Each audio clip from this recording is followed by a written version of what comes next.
Matt Nagy's probably a good human being.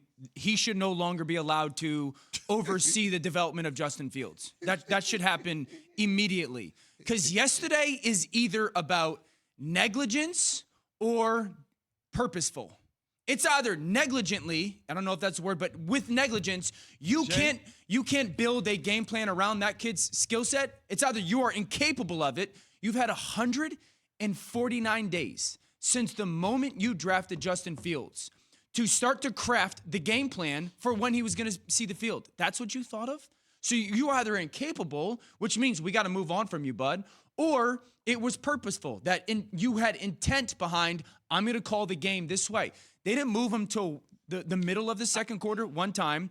So I broke this down because a lot of people were attacking me on Twitter yesterday because, Justin Fields and whatnot. So they threw the ball 20 times, all right? In those 20 pass plays, they went 5-man, meaning the minimum offensive lineman, 5-man protection with no help to either tackles 13 times.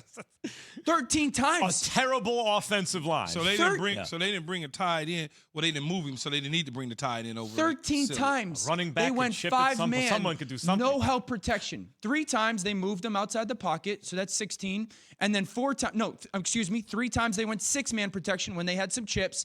And then 1 time they went 7-man protection. 1 time. It was in the fourth quarter with 14:39 to go on the clock. Yeah, but he'd only been sacked probably 7 or 8 times by now. It is either negligent or it's purposeful. So what do you do?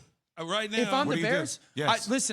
I have, because I'm aware of the human element of this. I've called for coaches to get fired twice because it was Adam Gase Coach killer. and Freddie Kitchens. I don't understand how you can keep him as the coach. I'm trying to be dead honest. How can you?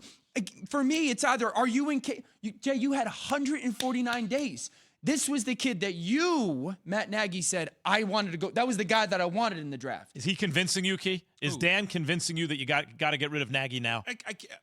I understand what Dan is saying, but you can't do it because who are you bringing in? Like what? Have Bill Lazor be the guy. That's what I said. If he's the guy anyway. Then have Mike Furry, the receivers coach, be the guy. But you can't. He's part of the problem too because he's in the game plan room. He's right there game planning with the coaches, right? But there's a different kind of pressure when you have your head coach, obviously, and you're trying to make him believe that you know what you're doing with the offensive system. Do you want to watch the same movie twice? The same horror film twice? We saw this with Mitchell Trubisky. We saw this. And honestly, I last week was like, he's going to change things. He is going to do things that he didn't. You think he has to. And he didn't. I'd start off, is this simple? Quick game, obviously. And I'll move him on some 218 stuff, give him the hitch to corner. As soon as that dude that's simple. The receiver's in a slot position. The outside dude goes 6 yards, the inside dude run a corner. Sprint him out there, throw it. If the dude sits there, throw it to the corner. You got to simplify. 258, third and 16, a longer 258, and putting him on a motion sprint. Throw the comeback, otherwise throw the other dude, the crosser's coming. And it's not even simplifying it for me for the quarterback. I'm not even starting there. There is so much that you can do to help the offensive line to then allow the quarter. Yesterday for me is not about Justin Fields playing good or bad. It is about Justin Fields never had the chance to play anything but bad. That's my thing. Yeah, they give him a chance. Anything but bad. I see why you hired him as your offensive coordinator, Coach. We can simplify things all we want for the quarterback. And Jay, your point of the different coaches and different pressure, it's when you have that many different minds and thought processes in a coaching staff, I find it hard to believe that every coach in that offensive staff signed off on that plan. I find it impossible because if it's obvious to me, if it's obvious to you, if it's obvious to everybody, it's obviously those coaches. Well, you know how it is, Dan. You're in charge of the running game. He's in charge of third downs. He's in charge of red zone. We as a staff get together and we put our plan together. And then you as the head coach play caller signs off on the plan. But we've given you our best plays on third down, my best plays in the running game, my best plays that I think in the red zone. And then now whoever's calling the plays as the head coach, he has the call sheet. It's his decision on what to give and what to use. Because I can almost promise you that whoever's doing certain things has some stuff in there that would make Justin successful, but Matt Nagy's not calling. Here's my Dan, question. final words on this. Go ahead, because we're up against it. Tell me the He can reason stick to around. why He ain't keep going Matt nowhere. Nagy. Tell me the reason why. Because I don't have anybody else to. That's not a good enough reason. It's not. Because it's not a good enough reason to keep him. Key, I agree. If you're saying you and Dan could make a better game plan, it's not a good enough reason.